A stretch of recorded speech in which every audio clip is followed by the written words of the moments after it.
Tell me about yourself. Well, I'm a first generation college student, born and raised in Brooklyn, East New York. I'm the president of a Men of Color organization here at the college, SUNY Brockport. I'm also a National Newman Civic Fellow.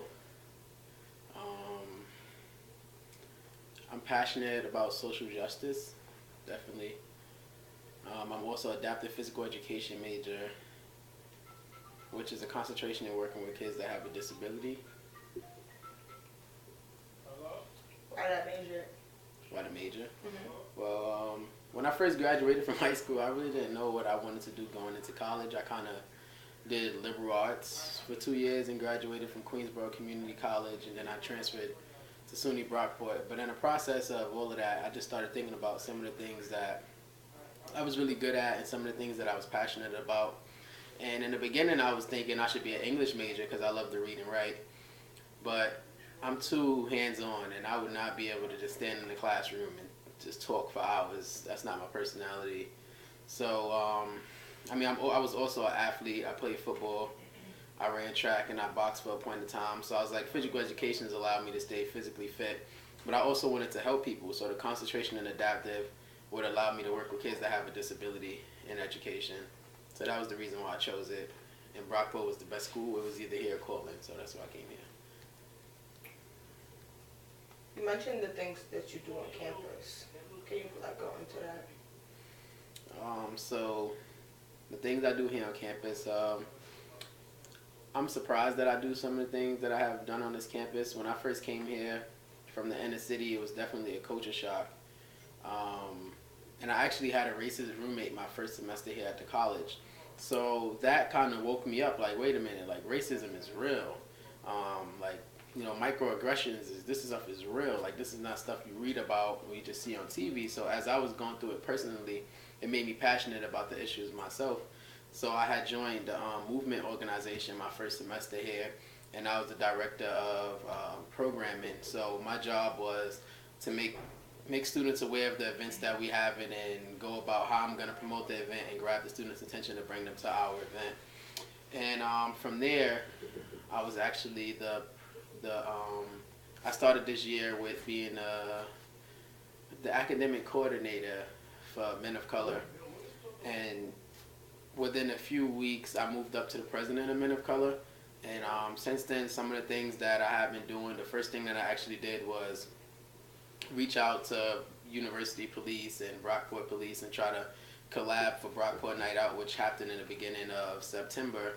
And the goal of the event was to bridge the gap between students and students of color, and particularly in the police here in Brockport, because there's a big disconnection between the two.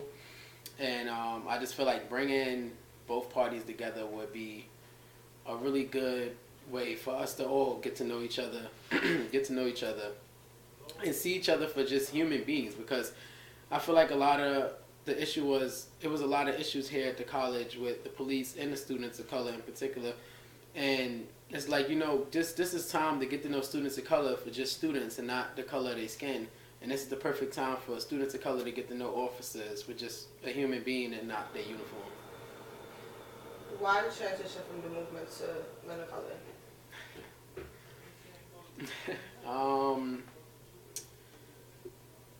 I guess with any organization, sometimes, I don't know. For me, it was just more of if I'm part of an organization that don't align with my goals and the things that I believe, I distance myself from it. So what are Men of Color goals? Men of Color goals is empowerment in our men on this campus, learning, growing, and giving back, and helping develop our community and building a better Brockport. What are the things you do besides your club? Besides my club, I'm an RA on campus. I'm a National Newman Civic Fellow, so I won this fellowship last year, spring semester 2017. And the fellowship is a national fellowship to represent the college. And I was nominated due to my dedication to social justice issues and constantly just fighting a fight on campus. What made you want to be a RA? What made me first transitioned into college, I had a cool RA, but I also seen what it was like to not have a RA that looks like me. So for me, it was more of like, with the skills that I have and the things that I bring to the table, I felt that being an RA, I'll be able to help students that transition into college, help them with that transition into college, and also make sure that their voice is being heard. So yeah, that was my reason, to support students. Do you consider yourself a leader? So I mean, I don't view it as a leader, but I guess it's called. I mean, it's leadership skills, but me personally, I just do what's morally right, and what I feel like what I feel is right, and the things that men of color should be doing.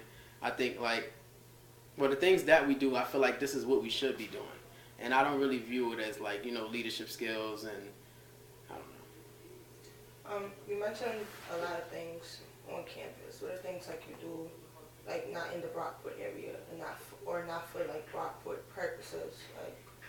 Not for Brockport purposes. Okay. Yeah, what are things you do outside of Brockport? Well, when I'm back home in New York City, I go back to my high school and speak to students in the classroom, tell them my experience in college and things that I wish I knew transitioning to college, and things that I wish I knew when I was in high school. Okay, where do you see yourself in 10 years? In 10 years, I see myself owning my own business. What kind of business? That I do not know yet. Okay, so you're currently a senior, right? Yes. What are your future plans after Brockport? I'm going straight into my grad to get a master's in public administration. Are there any challenges you face, like being a college student or being that you're a student of color? Of course. Being a college student, being a student of color, you can start there. Sometimes it's hard being a minority and at a college like this. This is my first time being away from home, and back home I'm part of the majority. So me transitioning here, my first year was really hard for me. It was a difficult transition to be the minority, to not feel supported, to not feel heard, to have hate crimes happening on this campus. It's a lot, and to this day I still believe and feel like there's a lot of segregation on this campus. So I think it was hard, but I'm at a point where I'm used to it, and it's easy to sit around complaining about everything going wrong on this campus when there's also a lot of positive things going on. And if things are really going wrong, and I feel how I feel, and other students of color that feel how they feel, it's not going to help us to sit there and keep talking about it. We have to do something about it. If you was to die right now, what kind of impact do you think you would leave on others? I would say my perspective is different than a lot of people. So I would say I give people a lot of different perspectives on different situations. How would you think somebody would describe you?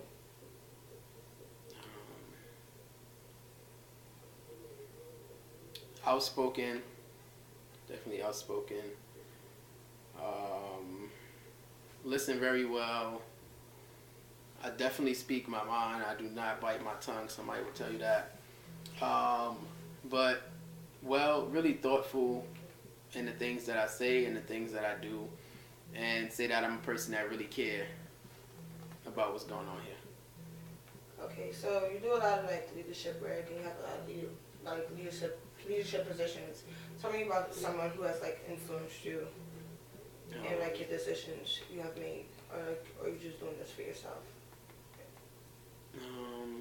Somebody that influenced me here in Brockport or outside anywhere. Anywhere. My big number one influence is my community back home, because where I come from is more of where I come from, I feel like I grew up in a bubble, and a lot of us grew up in a bubble of the only thing we know is what's in front of us. And when I left that bubble and came upstate to Brockport, I started realizing we home and we doing so much harm to each other. But when you get out in the real world, there's a lot of obstacles and like lack of access and opportunities for students of color that we're not even aware of. And not only students of color, just people of color in general. There's a lot of barriers placed in front of us. There's a lot of access that some of us do not have. And coming to Brockport, realizing that the lack of opportunities and the lack of hope and believing in ourselves and the low self-esteem you see in other students, and it's so much. And that's what actually keep me motivated and keep me going. Like, so if I'm aware of this now, I have to continue to grind and learn these things and share it with people that grew up just like me, that come from areas just like me, so they know that it's possible to be whoever you want to be and to go wherever you want to go. What might someone be surprised to know about you? Surprised to know? I'm a first generation college student. A lot of people will probably be surprised and think that I come from a well put together family or a middle class family, which I have been told. You know, people are surprised sometimes when I say I'm a first generation, and I really don't know. I think that would really be it. Do you have anything you live by, like any quotes or anything that you live by? Any morals? Morals, stand on what you believe.